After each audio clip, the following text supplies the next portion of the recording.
What is going on, everybody? I go by the name of Kari, and I want to thank you guys for joining me here on Sneaker Fetish. Now, today we're talking about a shoe that I liked, but I didn't buy. I'm going to tell you guys about why I didn't buy it today and why you probably didn't buy it either. The shoe that we're talking about today is the Trophy Room Jordan 17 Retro. For those of you guys who don't know, Marcus Jordan, who is Michael Jordan's son, owns his own sneaker store down in Florida at Disney World, I believe, and it's called Trophy Room. I've never been to it myself before, but I hear that it's a really nice store. They have a lot of memorabilia, a lot of signed merchandise that's signed by his father, and obviously they have a lot of dope sneaker releases. So they've done a few limited edition, I use that term loosely, limited edition sneaker drops previously. They've done a Jordan 23, they've done a Jordan 16 that was blue, that was really nice, and then they did another Jordan 23 that was white and gold that was super limited edition. They recently came out with their latest iteration in the Trophy Room series, as it were, and it was the Trophy Room Jordan 17. Now, the Jordan 17 is not one of the most popular models, it's not one of the most popular silhouettes of shoe, but you know, personally, I like the 17. I think that the 17 is actually a pretty cool looking shoe, you know, with the shroud on there that they took from the design of the 16, kept it on the 17. You know, I like it. You know, granted, you know, Jordan wasn't playing during that time, so a lot of the OGs don't like those later models because he wasn't playing anymore, and they kind of identify more with the models that he was playing in. But you know, to me, 16s, 17s, 18s, I'm a really big fan of, and apparently 18s are coming out this year as well, so I'm really excited about that. The problem with these Jordan 17s, especially the Trophy Room ones, were that Marcus Jordan found himself in a weird space on Saturday. Let me explain what happened. So basically, the sneakers were promoted by Marcus Jordan in the Trophy Room store as being so limited that they were only going to sell the shoe for one day only, for 24 hours only, and then the shoe was going to be gone forever. No restocks, no nothing. So to sweeten the deal, they were also including a t-shirt with the shoe as well, like a commemorative t-shirt that matched the shoe. You know, had a picture of the shoe on it, all that good stuff, right? So the retail price of the shoe, listen close, the retail price of the shoe was $323.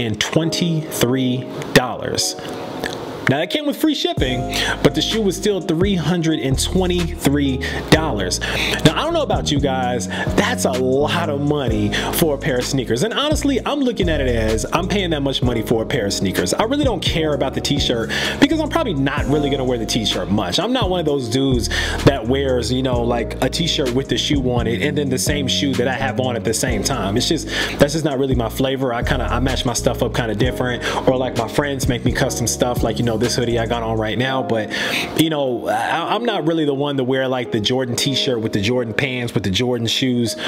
Never really been my thing. So really what you're paying $323 for is this shoe.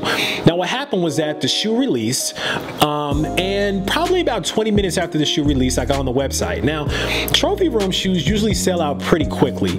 They said that these were limited to somewhere around 4,500 pairs of this shoe globally, nationwide, worldwide, galaxy-wide, whatever you want to call it, but it was only 45 pairs of the shoes, so they were like really limited. You gotta buy the shoe. Well, I got on the website probably about 20 minutes later, and every size was still available, except I think a size 15 or something like that. Every other size was available, from a 7 all the way up to like a 14, right? So I was like, wow, that's interesting. You know, maybe people are just getting up and they're just seeing it. Maybe they'll sell out later. I looked again probably about an hour to an hour and a half later after the drop, and every size of the shoe was still there. And then I looked some more, you know, and then I looked again a few hours later. Every size of the shoe was still there. These shoes were not selling out. They were sitting. And I think I know why the shoe was sitting. Marcus Jordan actually took to Twitter, and I think he was getting frustrated with himself, and I think he was getting frustrated with how the shoes weren't selling, because what happened was he started tweeting and telling people that they couldn't get a return or a refund back on the money that they had spent, that the best that he could do was give people a store credit, but he was not refunding anybody their full money back. So what that told me was people, resellers, were trying to get in there and buy the shoe, and when they realized that the shoe wasn't going to be worth any money because they were spending so much money on it, they tried to return the shoe and get it back. Not only that, but the people who were going to buy the shoe, I think that it stopped them from buying it because they saw that basically they were bricks. That's the word that we use in the culture. We use the word bricks. You know, it wasn't a shoe that was worth any money at all. And so what happened was, yeah, the shoe only sold for 24 hours. And now if you look on the website, it says sold out, which the shoe is not sold out. I'm pretty sure we're going to see that shoe again somewhere down the line. I think I know why that shoe didn't sell. And I think it's for two reasons. In the sneaker industry, you have two types of people that buy shoes. You have the OGs, or the people that want to wear the shoe, and then you have people that want to sell the shoe, right?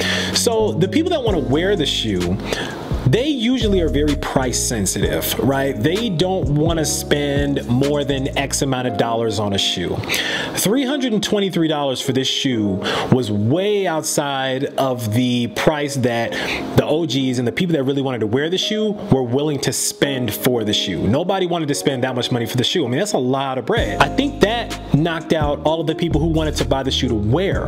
And then the people who wanted to buy the shoe to sell very quickly realized that there was no money to be made in the shoe.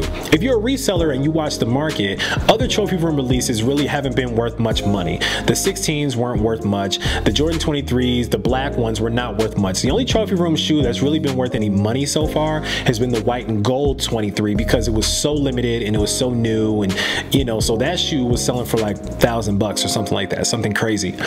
But it was quickly understood and realized that these shoes were a brick. Nobody wanted them no more. That being the case, nobody bought them. So since nobody who wanted to buy them to wear bought them, and nobody who wanted to buy them to sell bought them, the shoe sat. In any event, here's my advice to Marcus Jordan. Marcus, if you're listening, look, man, $200 to $250 is the price point that these shoes should have been. If the shoe had been $250, I think that you would have done a much better job of selling this shoe. I'm not gonna call it greed. I'm not behind the scenes. You know, I don't know what the profit margin is, but I do know that making these shoes probably didn't cost anywhere near $323 or $250 at that.